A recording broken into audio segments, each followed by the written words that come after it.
जुड़ना है? यानी शिक्षा के साथ साथ हमें संस्कार भी लाने हैं। ठीक है, हम भगवान से शुरुआत करते हैं। वो भगवान जिसने हमारी दुनिया में सारे रिसोर्सेज पहले से ही तैयार कर रखे हैं। अग्नि, वायु, जल, पृथ्वी और आकाश हमारे जीवन के संसाधन और जिनसे हमारा शरीर बना हुआ है। इस दुनिया को कोई शक्ति है जो चला रही है। जैसे समुद्र में रहने वाले प्राणी, जंगलों में रहने वाले प्राणी और हम इंसान, इस पूरी धरती के जीवों का पालन पोषण कोई कर रहा है, वो है भगवान, जिसको हम अलग अलग रूप में पूजते हैं, अलग अलग धर्मों में पूजते हैं। तो आज सबसे ज़्यादा जो इम्पोर्टेंट टॉपिक है वो यही है कि हमें मंदिरों से जुड़ना, हमें अपने ग्रंथों से जुड़ना, हमें अपने भगवानों से जुड़ना, ताकि आने वाली पीढ़ियों को हम बता सकें कि भारत की संस्कृति कैसी है, भारत की सभ्यता कैसी है, भारत की पूजा पाठ, भारत के ग्रंथ कैसे हैं। ठीक है बच्चों? Yes sir. तो सबसे पहले हमारा कर्तव्य बनता है कि सबसे पहले जल्दी उठें और हमारे भगवान के पहले रूप हमारे माता पिता है, उनका चरण स्पर्श करें। दूसरे कि हम जब भी जल्दी उठते हैं, माता पिता के चरणों को छूने के बाद उगते हुए सूरज को प्रणाम करें। भगवान होने का सबसे बड़ा प्रमाण क्या है? उगता हुआ सूरज। वो जल जिस जल को आप पीते हैं, वो हवा जिस हवा से आप सांस लेते हैं, वो प्रकृति जो हरी भरी रहती है और हमें ऑक्सीजन प्रदान करती है, हमें जीवन प्रदान करती है। आ गया बच्चों समझ में? भगवान का सबसे बड़ा प्रमाण क्या है? कि वो मिट्टी जिसमें हम अन्न उगाते हैं और वो मिट्टी उपजाऊ है, वो जिसमें अन्न उगता है, वनस्पति उगते हैं जिनसे हम अपना पेट भरते हैं। तो बच्चों खास तौर पर आज हम आपको यहाँ पे हम सब ने इसलिए इकट्ठा किया है कि आपको पता चले कि ये कनेक्टिविटी, भगवान से जुड़ना या मंदिरों में जाना, ग्रंथ पढ़ना हमारे लिए बहुत ज़्यादा ज़रूरी है। हिंदुस्तान का प्रत्येक बच्चा, प्रत्येक भारतीय भारत की संस्कृति की रक्षा करे और उनके अंदर संस्कार होने चाहिए कि वो बड़ों का हमेशा सम्मान करें, महिलाओं का सम्मान करें। आगे बच्चों समझ में? तो और दूसरा, हम मंदिरों को लेकर चलते हैं, जो हमारे देवी देवताओं के मंदिर हैं, जो हम अपनी पूजा पाठ करते हैं, वो चीज़ें भी हमें करनी चाहिए। हमारे जीवन में उसकी वजह से बहुत बदलाव आता है। समय पे उठना, समय पे अपना काम करना, अनुशासन में रहना, लोगों का सम्मान करना, आत्मविश्वास के साथ हर कार्य में राष्ट्र के लिए योगदान देना और एक अच्छा देशभक्त के रूप में कार्य करना। आगे समझ में? Yes sir.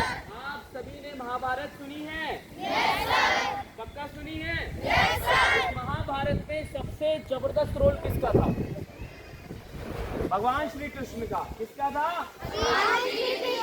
महाभारत के अंदर भगवान श्री कृष्ण ने अर्जुन का मार्गदर्शन किया धर्म की रक्षा के लिए।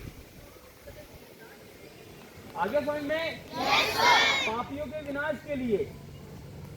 और उस महाभारत के अंदर एक घटना हुई थी, चीरहरण, द्रौपदी का चीरहरण, यानी उस समय पे महिला का अपमान हुआ। भगवान श्री कृष्ण ने देख लो कौरवों को क्या सबक सिखाया।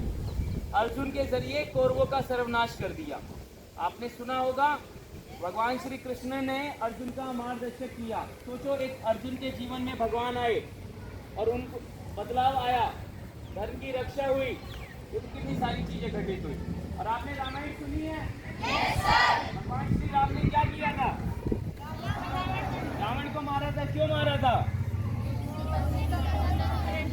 क्योंकि उन्होंने सीता माता का हरण किया था।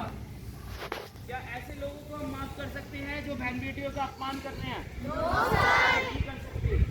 तो देखो बच्चों, मैं आपसे यही कहूँगा, आप अच्छे पढ़े लिखे, अच्छे अच्छे पदों पे जाएं, कोई IPS ऑफिसर बने, डॉक्टर, इंजीनियर बने, एडवोकेट बने, तो तभी देश की रक्षा हो पाएगी, तभी आप न्याय कर पाएंगे दूसरों के लिए। और महिलाओं के सम्मान के लिए, बहन बेटी के सम्मान के लिए प्रत्येक नागरिक को खड़ा होना होगा। अगर हम ही उनका अपमान करेंगे तो भारत माता की विजय कैसे होगी? भारत माता का सम्मान कैसे होगा? जो हमारी मातृशक्ति है, हमारी बहन बेटियां हैं, वो भारत माता की धरोहर है, वो भारत माता का गौरव है। उनका सम्मान करना यानी भारत माता का सम्मान करना। ठीक है बच्चों? Yes sir. और साथ के साथ आप सभी से एक बात कहनी है कि जल्दी उठते वो पहले भी मैंने दोहराई थी। सुबह जल्दी उठो, आपकी विजय हमेशा होगी। अगर आप लेट उठोगे शरीर अस्वस्थ हो जाएगा, शरीर बीमार हो जाएगा, और बीमार शरीर से हम कोई भी बड़ा कार्य नहीं कर सकते। मैं नहीं चाहूँगा कि आप सब हॉस्पिटलों में जाएं। मैं चाहूँगा हमेशा स्वस्थ रहे, सुबह जल्दी उठें, व्यायाम करें, अच्छा खान पान खाएं। आजकल जो बच्चे बाहर का खाना खाते हैं, burger, patties, chowmein, momos, pasta, समोसे, ये हमारे शरीर को खराब करते हैं। घर का बना हुआ शुद्ध खाना खाओ। ये शरीर जो है ये भगवान की देन है, प्रकृति की देन है।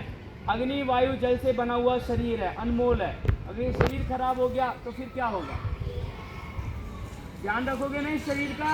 Yes, sir. व्यायाम करोगे ना? Yes, sir. अच्छी शिक्षा लोगे ना? Yes, sir.